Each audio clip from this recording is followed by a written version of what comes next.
Hey, what's up, Bruins fans? What's up, hockey fans? How about those bees, boys? Last night at the Garden, they took the series 2-1, took the game to 2-1, and just looked good all around. Real good hockey, just great hockey. I was pumped coming out of there last night. I was on the edge of my seat the whole game. Just freaking out, especially when we went down 1 goal. But the Garden was loud last night. The fans were in it. You know what, fans? You got to do this for the regular season too. Don't just show up for the playoffs. It kind of disgusts me to walk in there and everybody's freaking out, but nobody freaks out during regular season games. Yeah, you got to support our team. And I know a lot of you people out there in the Garden last night are just those Fairweather fans who got tossed tickets by a friend or what have you.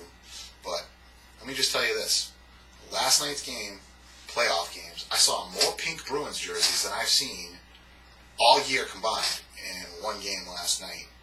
Bruins wear black and gold, not pink.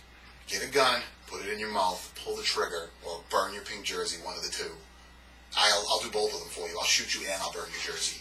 So, there's so much going on, I actually had to take notes. Sunday afternoon, I spent 12 hours watching hockey. I watched 12 hours of hockey. I watched the rebroadcast of Saturday night's late game between the Kings and the Canucks on the NHL Network on Sunday morning. Went right into the Phoenix-Detroit game, which I'm really surprised that Detroit's struggling like they are. But at the same time, I am rooting for Phoenix. I know one of my subscribers is a Wings fan. I'm sorry that I'm rooting for Phoenix. But you got Yandel, who is from Boston, from Milton.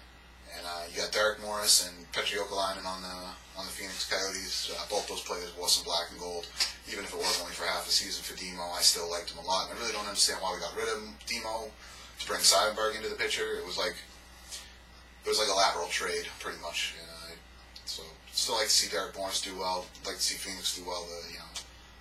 This could be the one good season in years of mediocrity for hockey in the desert. So things that I wanted to talk about is my first and my biggest bitch is Blake Wheeler. Just not crashing the net, not getting to the net. I saw at one point last night, Ryder was in one corner trying to dig out the puck. He had Saboka there supporting him, and just nobody's in front of the net, and nobody's at the top of the slot. And all of a sudden we've got 3 defensemen along the blue line, except that one of them is wearing a 26 with the name Wheeler on it. And he's not a defenseman at all. He's a winger, and he's a big winger that doesn't get in front of the net, and that guy could cause all kinds of problems in front of the net if he could just get there. Everyone thought he was going to be so great this year, putting on 15 pounds of muscle, but I'll tell you, the only thing it did, it slowed him down. He's not like he was last year, and neither is Milan Lucic in this series.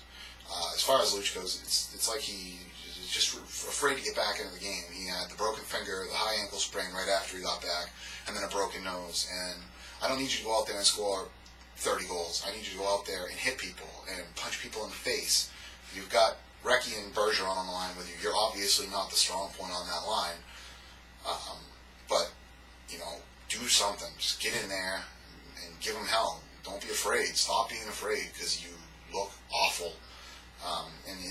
This speaks volumes for a guy like Recchi, who's 42 years old, gets into the corner, gets nasty, digs the puck out, flips it to Bergeron.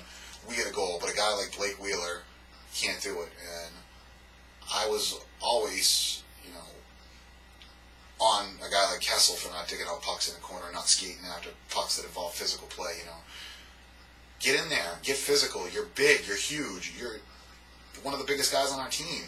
You're not little Vladimir Saboka who plays like he's twice the man you are. You got Vladimir Saboka throwing hits on guys twice his size, dropping the gloves last night during a commercial break to stick up for Ferentz, and just Blake Wheeler, you're letting me down, and do something for me. Marco Sturm hasn't really done too much this series, but you can't bitch about Marco Sturm. He had 18 goals this season. He had a great season, by his standards. The penalty kill last night. We're now, I think, 13-0 on the penalty kill against Buffalo, so that's working for us. I know we've got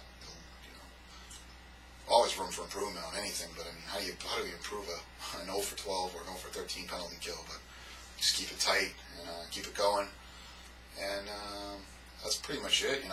Every series right now that's gone to 3 games is tied up 2-1. I was rooting for the Habs, but they got blown out again last night, and I consider their 6-5 loss in overtime the other night to be a blowout too. It's like, what the hell happens? You're up 4-1 and you lose that game 6-5. Washington is scary. They can score in heaps, and they're heading right for us. If we get through this series, I can't imagine we'd be playing anybody else but them. Because as it looks now, we'd be the lowest seed to get through. So that's pretty much it.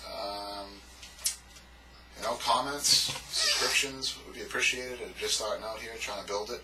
And also, as you can see, the Beardathon is still going on. So head over to beardathon.com and do a search on Josh Kimball at beardathon.com. My last name is spelled Kimball.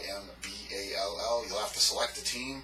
So select the Boston Bruins and search for Josh Kimball, Kimball. And, put up a donation for me. I don't think anybody's donated yet. And obviously I'll make my own donation, but, where's everybody else? You guys were real good last year. Nobody's donated this year. So, kids with cancer, guys. Kids with cancer. Karma. It'll all come back to you.